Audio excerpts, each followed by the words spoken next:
Are you tired of scrolling through all the videos of all the different tents out there?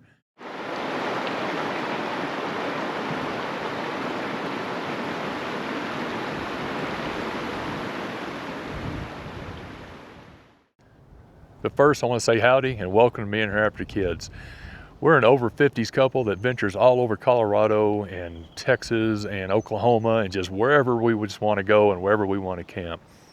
And this year we were forced into a tent.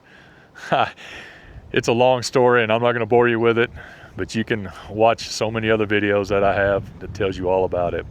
And one particular time we had to pivot. We were in an emergency situation and we had to go buy a tent. And man, we lucked into one on the very first try. And I want to show you how easy this tent is and how nice it is. And I want to show you all the ins and outs of it. Because I know people that'll watch up to 30 to 45 different videos to try to find the right tent. And I don't want you to have to do that. So instead, I'm going to show you the only one that you need. So we're going to set it up and you're going to see how easy it is.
So before we get into the rain fly and all that kind of stuff, I just wanted to show you that how easy it was. I mean, you have 3 of those little graphite flexible poles on the top and 6 easy to put together metal poles on the side. It's really dummy proof. The only thing you have to be careful with is making sure these little clips are right here in the center for your rain fly. Now we put the rain fly on every time because up here in Colorado, especially up here in this high altitude, it does get cold. And we'll talk about that here in just a second. But anyway, just super easy setup. We're gonna go and get the rain fly on and I'll show you around inside.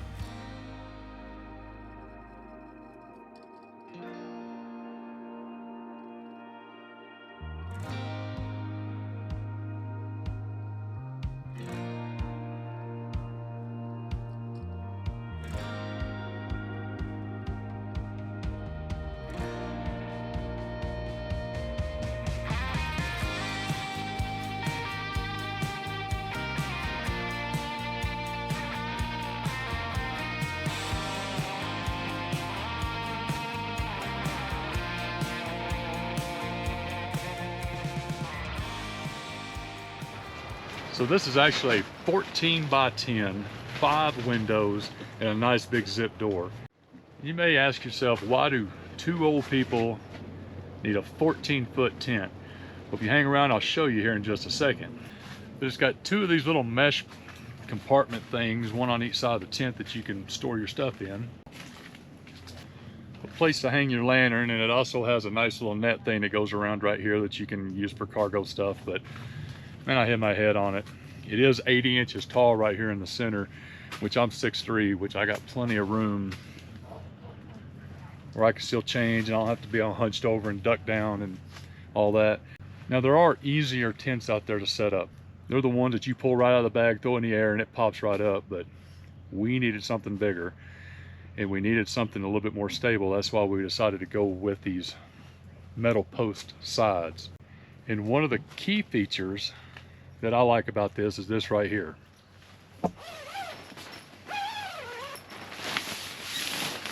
It's this real nice little room divider here. And I mean, yeah, when you're married for 36 years, you really have no privacy anyway. But when you camp in Colorado, I don't even care if it's mid-July, when you're at 10,000 feet like we are, it's going to be cold in the morning. It's going to be around 30 to 32 in the morning.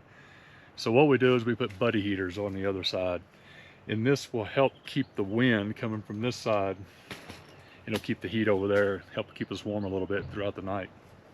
We're gonna get this thing loaded up and I'll show you just how much crap we have. Now we packed a little light this weekend because there's no fishing. We're just gonna be doing some hiking and bike riding, but let me show you how we have it set up.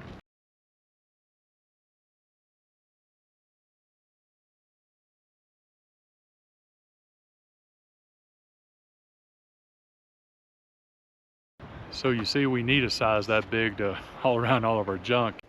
Another feature I like about it is this big mud flap right outside the door. That really helps keep all the crap off your feet from going inside.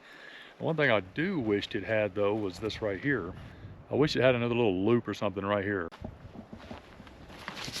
Somewhere up in here or somewhere here. Because only having 6 poles, it's leaving that middle vulnerable for high winds like we're having right now. And it has a tendency of pushing the tent in and out, so we kind of stack everything up against that wall to keep it from doing that. Or if it had another pole right there, that'd be good, but that's just one more pole you got to put together. But if I had to give it a rating 1 out of 10, I'd put it at about an 8. And I would give it more than that, but I don't think any tent's going to get a full 10, especially one of these vinyl tents, because you know the zippers, they always get messed up, and that's the first thing that screws up on them, and that's why you always have to buy a new one about every 3 years. But hopefully this one will last us. We'll see what it looks like at the end of the season. But we got this at Cabela's. You can get them off of Amazon. I mean, just a great tent all in all. But in the end, it works great for what we need, and it may be something you need too. But that's my review on it. So always remember, leave it better than you found it. And if I don't see you on the trail, I'll see you down the road.